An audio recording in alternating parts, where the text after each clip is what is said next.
soup. I'm sipping on it. Welcome to Tales Tomorrow. I'm Morrow, your storyteller for today. With me have some more RPG horror stories. So, on this channel, we opened up channel memberships. So what is that? Well, you know how you can support somebody on Patreon or subscribe to their Twitch and stuff? Yeah, it's basically that. I'm still trying to figure out the perks and stuff, but I guess you can get these lovely emotes to work. I checked through with the person that originally commissioned the emotes and stuff, and they cleared for me. Yep, you're more than welcome to use these emotes. I'm also gonna give a shout out to anybody that subscribes on particular type of membership and stuff. It's not that important, you don't have to do it, but if you want to, you're more than welcome to. Listen, YouTube is telling me to go say this and mention it on occasion, so here's my obligation, YouTube. I'm mentioning about it. Anyway, let's get some RPG horror stories for today. My DM forced my character to have sex in public and then be killed by an NPC because he didn't like them. This is one of my very first campaigns when a first-time DM, who was my best friend's boyfriend at the time. All three of them were new to D&D. I had some experience prior, but nothing major. I joined the party late, my DM didn't scale me, so I was stuck at level 1, but they were level 2 plus. As a result, I was constantly dying and restarting a new character at level 1. This left me coming to each session with at least 2 backup characters pre-made. What? Just make them level 2 at that point. Make it the minimum level for survival in the campaign and just have them start off with that. That is insane. That is insanity. Why would you do that? If the level cap for the party is already a little bit high up, just make that the level. Don't just have them start off with level 1 every single time. It's one thing if, let's say, for example, the campaign just started and people on average level 1 or level 2 or level 3 potentially, but not if they just have to start at level 1 every single time, have the character killed off, have a backup sheet there to potentially have the backup get killed off and stuff. That is insane. You shouldn't have to bring a backup character sheet for most games, for 99% of games, just to play in a game. There might be some very hardcore games out there for sure that maybe kind of encourage like, okay, there's gonna be a big old difficult meat grinder, make sure to have a backup, but not most games. This session I had a Kinku who I was super excited to play, as she had a strong personality unlike most of the other throwaways, which I expressed to the others. Well, the DM hears my description of my character and just decided he didn't like her. We joke about it, I take on a too bad I'ma have fun with her anyway attitude and continue playing the session. As we were traversing the streets of this random village, a man comes to my Kenku and tries to proposition her. I, of course, refuse, but my DM makes me roll to reject, which I fail. I just roll to reject? Why? I just say no. It's not, do I need to roll for no? Do I need to roll to make her no? Is he that persuasive? He casting some charms on me? Like some sort of a slippery snake? I don't know why snake. Devil probably would have made sense. But still, why do you need to roll to say no? Just say no. Don't roll, say no. Matt continues to push, and despite my refusal, both in character and out of character, this scene progresses due to my failing his roll checks. To be the man and my Kenku just straight up having sex on the street. My OC supposedly did so willingly because rolls. To ask somebody for a question and you to roll to say no is insanity. Persuasion rolls aren't mind control. They aren't, okay, I'll do anything you want me to because you cleared the world super high. I bet you what is going on is the DM doesn't like your character and just wants to mock your character, make fun of your character, or do something horrible to your character to make you not want to play the character specifically. So they decided force your character to have sex in the street apparently is a normal thing to make you not want to play a character that you have to roll for a no. That is insane to me. Rolling for a no. Sorry, I stepped on a headset, made my head reel back. Rolling to say no. Crazy. Probably the next worst thing is rolling to breathe, which we actually have read some stories about people needed to roll to breathe. Oh, you didn't roll your constitution high enough, so you forgot to breathe. You suffocate. Well, as it just so happens, we had recruited an NPC in this village who was extremely lawful good and hated anyone or anything indecent. He sees what I just inspired and proceeds to get angry with my Kenku because she committed public indecency. I immediately tried to defend myself, saying I didn't want to, but once again, I had to roll to persuade, and failed. Thus, the NPC initiated combat with just my Kenku. Lo and behold, this NPC also just so happened to be extremely overpowered because plot, basically just insta-kills my Kenku. To make it worse, he then just trashes her body in disgust, throwing her into a nearby ditch. I was really quiet the rest of the session, and the other party members, aka my best friend, his girlfriend, and their roommate and friend, just kind of awkwardly tried to continue. Afterwards, she apologized to me and made him apologize as well, saying he wouldn't do that sort of thing again. We ended up playing a few more sessions after that, but not too many. At the time, I wasn't in the best headspace, so I was more passive, but nowadays, I would never have tolerated something like that. Needless to say, I'm glad to have lost those relationships. I now DM for my own friends and have run many campaigns, following my rule of you can make whatever choices you want, but you will face the consequences of those choices. I'm glad to have had perfect example of what not to do as a DM. Definitely helped shape my style. And at the end of the day, I guess you learned a very important lesson is there's no need to roll for saying no. It's insanity. Roll to not consent. Crazy, dude. Absolutely insane. I've never seen a DM actually physically ask somebody like, make a roll to try to reject the person or to tell them no from public coitus. It's crazy. Absolutely crazy. Let's move on to the next story for today. Newbie picks wizard, proceeds to never do anything. This is a story of a lazy and irritating player. So for context, this story is from an ongoing live homebrew D&D 2024 campaign. Every player at the table is an adult. Actors are me, Monk Ranger, DM, second owner of this account, Rogue, Druid, and Wizard. It all started on session 0, which we held on loose format in Pizzeria, where we all made our level 1 characters, discussing the starting points and voiced out preferences. Everyone except me and the DM were new to the hobby, so we were trying our best to explain and help others with anything they needed.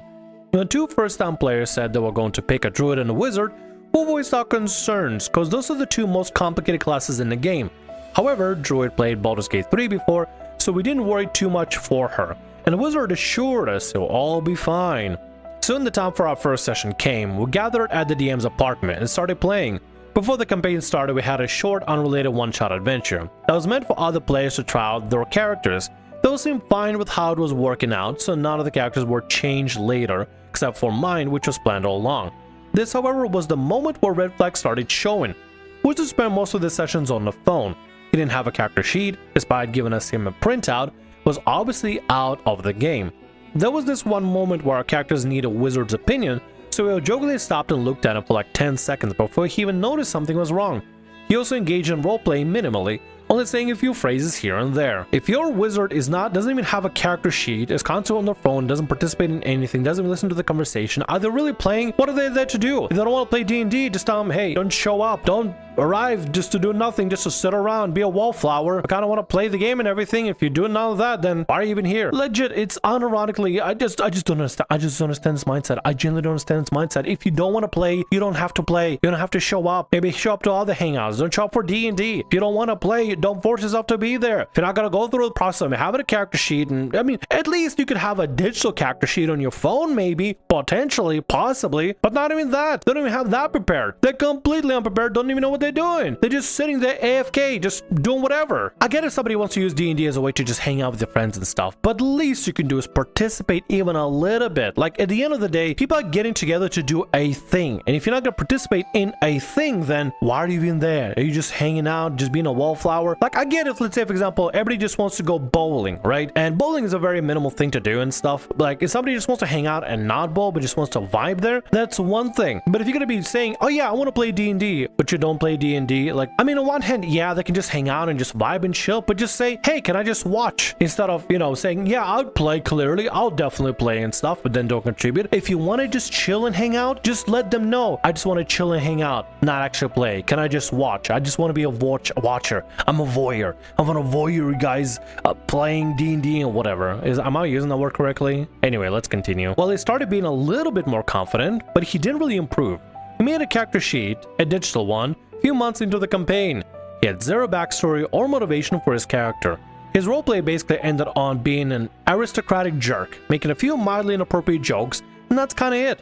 He wasn't any good at playing his class too, only casting like 6 different spells including cantrips in the 30+ hours of gameplay that we had.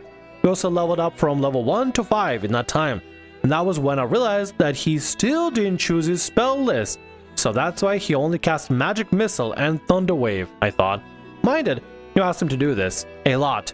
We needed those spells for both gameplay and story reasons, but ultimately, we never actually got them. If the player is brand new to the thing, okay, either 2 things are going on. So 2 things are going on. Either the story A or story B. Story A is what we currently got going on here right now. The player said, hey, I want to play, but they're not contribute. They don't participate. They don't even like prepare their sheet. They don't learn new spells. They just keep playing and they don't know what they're doing except using 6 spells at most from spells and cantrips and stuff. Just using the same thing over and over and over again because maybe they just kind of lazing about. Or the story B, they don't know what they're doing. They have no idea whatsoever except the glossary thing they can find on Google to be like, oh, what's a spell? Magic missile? Okay, I'll just use magic missile, guys. Haha. Oh, what's another spell? Thunderwave? I'll use Thunderwave. Sure, that's fine. Oh, Mage Hand? Yeah, Mage Hand. I'll use Mage Hand and stuff. But maybe they genuinely have no idea what they're doing. They're left just stranded in the water basically, and they have no idea what they're doing. But they don't know that they can actually ask the DM for help to be like, hey, I need to understand what my character sheet does. I need to know what's going on. I really wish in this situation it probably would have been better just to be like, hey, maybe don't play wizard. How about you play a fighter? Or hey, how about you play a rogue, arcane trickster? You have some magic going on there, but you'll be able to play as a rogue, and it's very simple. You have one action that you can do. You have a bonus action. You have sneak attack. Very simple, very straightforward. You choose skills and you have extra points with the skills and everything. Just go with something a little bit more simple without spell casting and stuff. Probably would have been the better thing to do, and just let them choose like arcane trickster subclass, or if they're choosing fighter, I think that was the Eldritch Knight. I think that's what it's called, something like that. But this isn't it. I don't think the player is going to be participating because maybe they don't know what they're doing, or they're just lazy about it. I don't know. It's really difficult to tell. Either they're too lazy to care, or they literally don't know what's going on and they're just trying their best. Leveling up to level 6 was the point, where we just proposed to choose the spells for him. He seemed a little upset by the decision, saying, I planned to choose myself honestly, but ultimately accepted. We spent a part of the evening a fair few days before the next session to create a spell list for him, so he could finally do something useful. Hell, do something at all. I was absolutely enraged to find out the session that he hadn't read the list we made for him. At that point, we were that close to kicking him from the group, but he just gave us the final reason himself by getting into internet drama, taking the side of the DM's haters. After that, he was kicked from the group, right before the first big campaign plot twist. His place then taken by a new player, who we continue to play with in his campaign, and having an absolute blast.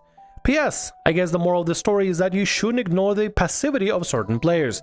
If they seem so distant from the game, try pushing them in the right direction, so you can find out if they are even a good match for the game.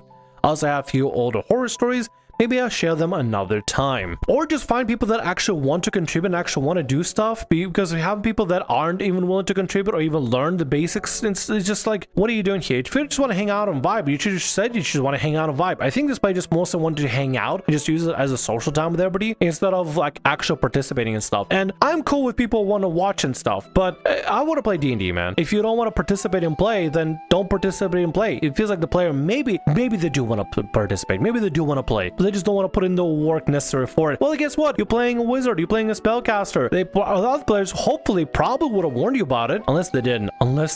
Did they not warn you that spellcasting is going to be difficult? I don't know, man. It's such a mess of a story at this point. Honestly, it's hard to tell what exactly is going on. Either they told the player everything they're supposed to know before they jump in, and they were just hella lazy, which could be a possibility, or there was a lot of things that weren't said that should have been said to the player that wanted to join in, had no idea what they're doing, but they just tried their best, and that's it. I don't know, honestly. In this situation, this story, it's hard to tell. Maybe I missed some things out. Let me know down in the comments below. Maybe there's some very obvious things in this story particularly that I missed out. Maybe let you know your thoughts. I actually do want to know your thoughts. I do read comments, not just the soup comments, but I do read a lot of comments out there. So please do write me something down in the comments below. And with that, that's going to be all our stories for today. I want to thank you very much for watching, and thanks so much for being here. If you like what I do, consider subscribing to the channel and leaving a like. Also, if the RPG Horror Stories ever goes down, or if you want to submit your own personalized horror story, email is down in the description below. I'll see you again in more Tales tomorrow.